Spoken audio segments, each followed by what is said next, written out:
Welkom terug by Goeiemôre, Good Morning. Mariska Joubert se lewe het drasties verander toe jare van dwelmverslawing gelei het tot 'n motorongeluk wat haar mobiliteit ernstig aangetast het. Ek gesels nou met Mariska oor haar moedige besluit om haar lewe terug te neem en haar inspirerende pad na herstel, selfstandigheid en hoop. Mariska, baie welkom by Goeiemôre, Good Morning. Baie dankie. Mariska, wat het gelei tot die punt waar jy in die motorongeluk was? Ons het ons bietjie uitgegaan en ek was vals beskuldig dat ek weer dwelms gebruik. Dit was een van my eerste oomblikke wat ek probeer ophou dwelms gebruik het. Toe besluit ek om die mense te wys, as jy my gaan beskuldig, dan gaan ek jou wys, ek gaan dit weer doen. En op pad terug van die dwelmhandelaar het ons in 'n groot karongeluk betrokke gewees. Ek het wakker geword in die Mielielande. Die kar is totaal en al stikkend gewees. En toe ek probeer opstaan, toe kon ek glad nie opstaan nie. Op daai oomblik het ek nie besef hoe ernstig dit was nie. Daar was 'n tannie wat nog vir my gesê het, sy gaan my ma bel. Dus ek vir asseblief moenie, ek dink dit is so ernstig nie. En toe ek weer wakker word, dus ek in die ambulans en daarom is my ma by my. En van daar af moet ek nou maar vorentoe gaan. So, die dwelmverslawing het hoe begin, Mariska? Kan jy daai een oomblik amper trace en sê, okay, dit is waar ek nou eintlik gekom het, waar ek het een keer probeer en nou wil ek elke dag, elke oomblik van die dag nog en meer gebruik? Ek dink 2010 was my ergste verslawing gewees. Hoe oud is jy toe?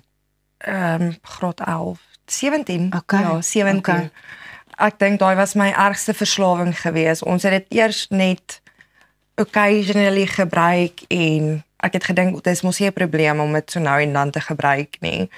En dit het op 'n stadium gekom wat ek dit ewen by skool gebruik het. Dit was crazy, maar nooit het ek regtig besef dit was 'n verslawing gewees nie. Tot en met ek regtig skoon gekom het, toe besef ek, maar ek het eintlik 'n probleem.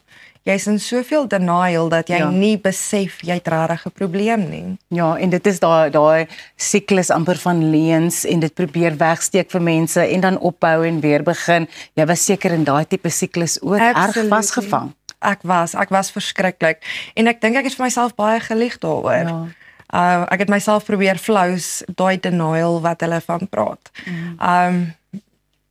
Dit was 'n groot skok. Nou as ek terugkyk, is dit 'n groot skok. Ja. Want ek het gedink ek's jonk en ek kan mos maar doen wat ek wil. Maar ja, mense sê jonk en jy kan doen wat jy wil nie. Ja. Ongelukkig nie. Was daar 'n spesifieke trauma in jou lewe wat gelei het daartoe dat jy begin dwelms gebruik het? Ek was gemolesteer in graad 7 toe ek 12 was, 13, 12. En ek dink daai stadium want ek was te bang om my ma te vertel daarvan. So ek het myself, ons sê altyd jy het 'n gaatjie in jou siel en daai gaatjie het ek probeer vul met die verkeerde goeders. En dis toe ek nou maar begin besef het of dit gevul het met die dwelms en goed om daai einas weg te vat.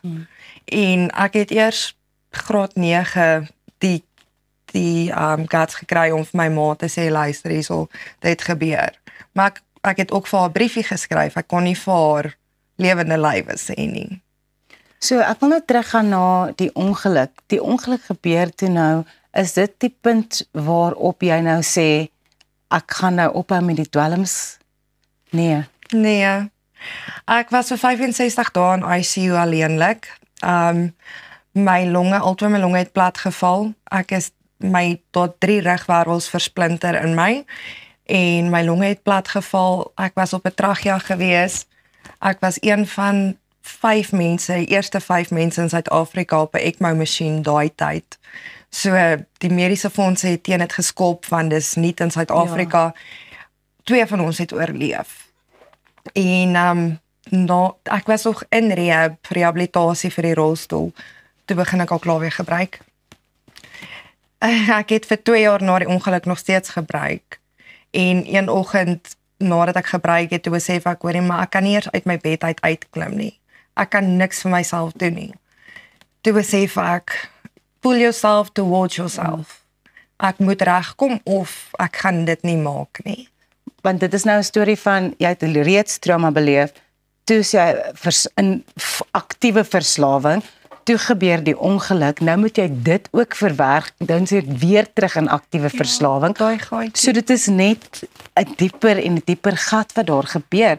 So hoe kom jy dan daar uit? Want vir baie mense, as so iets lewensveranderend met hulle gebeur, wil hulle nie weer opstaan nie, letterlik. Hulle wil nie weer probeer om te lewe nie.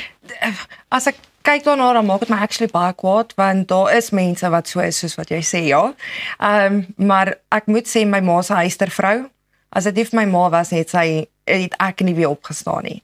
Daai vrou het nie opgegee op my nie. Sy het beklei vir my terwyl ek nie kon beklei nie. So sy het my die hoop gegee om weer aan te gaan. En wat was die keerpunt in die regte rigting nou toe dan? Ek dink omdat ek so siek geword het en toe besluit ek nou maar net kyk hierso, dis nou tyd. En ek dink dit was 'n jaar of 2 na ek skoon gekom het, toe word ek swanger. So ek dink my seentjie het my die meeste hoop gegee ook. Want vir daai ouetjie moet ek 'n eystervrou wees. Ja. Jy moet wees vir hom soos wat jou ma vir jou is. Yes.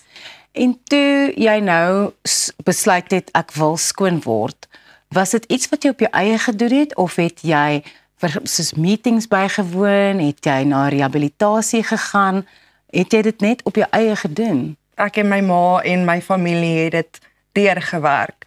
As ek party aan 'n krywings gehad het, dan sou sy vir my sê, luister hierso, laat weet my, ek bring 'n bottel wyn en ons drink tot jy vergeet van jou krywings, alhoewel die drank ook nie regtig die beste is nie, maar dit het darm daai verslawing of soos hulle sê, it takes the edge off. Ja. So sy was daar vir my whenever needed, 3:00 die oggend, as ek 'n tawwe aand gehad het, was sy daar. Maruska, jy het 'n baie inspirerende storie en jy gebruik dit nou eintlik om ander mense wat sukkel met verslawing te help. Wat het nou toe gelei dat jy gaan luister, my storie kan dalk ander mense inspireer en ook help om oor hulle verslawings te kom? Ek werk nou by Freedom Recovery Center, so ek speech elke dag vir die ouetjies. Ek sê vir hulle, weet julle wat, julle is geseënd om nog te kan loop, julle is nog geseënd om 'n toekoms te bou en julle het hoop. So moenie laat enige iets julle terughou nie. Ek wil net daai inspirasie wees. Al kan ek nie iemand se lewe verander deur verslawing nie, maar net van dankbaarheid. Want daar's soveel mense wat opstaan dalk met 'n pyn en 'n skeet en dan kry hulle self jammer vir die hele dag. Ek moet elke dag opstaan in pyn en goeters en ek moet nog steeds aangaan. So al is dit nie net vir die verslawing nie, maar die bietjie hoop. Ek probeer elke dag. Is daar nie daar wat steeds vir jou moeilik is nie en jy kyk na jou lewe, jy kyk na die besluite wat gelei het tot waar jy nou is, dink jy net nie, ag nee, ek wil nou net nie meer nie. Some days, maar dit is nie meer so baie soos wat dit was nie. As ek myself jammer kry, dan begin ek huis skoonmaak. Dan voel ek beter. Maruska, jy was vir 13 jaar werkloos en 'n werk gee vir mens 'n doel, dit gee vir jou 'n purpose en die feit dat jy vir so lank dit nie gehad het nie, het seker ook 'n impak op jou lewe gehad, maar nou is daar 'n nuwe hoofstuk vir jou. Dit is so awesome, ek moet sê, net om elke oggend op te staan en te weet, ek moet iewers te wees en ek gaan tussen mense wees, om vir 13 jaar alleen by die huis te wees en een eenvoudige roetine te volg, was nie baie lekker nie. Jy val in jou eie ander depressie. En dit is net awesome om met al hierdie mense te werk en ek kom first hand uit wat hulle deurgaan. Ek het nie woorde nie, net om te voel ek het 'n purpose. Ja. Wanneer mense en ander dwelmverslaafdes of middelverslaafdes hulle stories met jou deel, is dit vir jou lig, is dit vir jou swaar, is dit vir jou iets wat regtig dan iets word wat jy net wil help en jy net wil regmaak waar hulle seer het? Ek wil hulle nie help nie, maar ek wil hulle bystaan. Ja. Dit amaze my, want weet jy, daar's party mense se stories wat erger is as myne.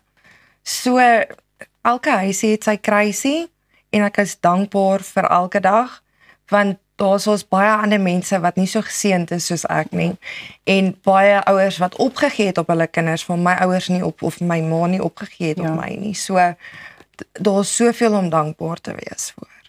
Wat gee vir jou daagliks hoop dat dinge gaan beter word en dat dinge gaan so rooskleurig bly soos wat hulle nou is? Want ek kan sien jy is nou op so 'n goeie punt in jou lewe. Wat klou jy aan om te sê hierdie gaan wees hoe my lewe gaan wees vir die res van daarvan? Ek wil my storie verder vat en ietsie brand in my om dit verder te vat. Ek weet nog nie wat ek gaan doen nie, maar dis wat brand in my om alles verder te vat. Mariska, ek wil net vir jou sê, dit was regtig wonderlik om jou storie te sien, om jou hoop te sien, om te kan ervaar hoe jy daai positiwiteit met die wêreld deel. Is regtig spesiaal en ek dink ons kykers gaan definitief beslis aanklank vind daarbey. So baie dankie dat jy vandag met ons kom deel het. En dankie vir julle. So, wat 'n storie. Mariska Joubert, jy kan ook vir haar gaan volg op ons op haar sosiale media platforms. As jy so 'n stukkie hoop in jou lewe nodig het. Hierdie storie sal natuurlik ook op al ons sosiale media platforms beskikbaar wees, as ook ons YouTube kanaal. Ons is net hierna terug met nog 'n bietjie lig en 'n bietjie vreugde.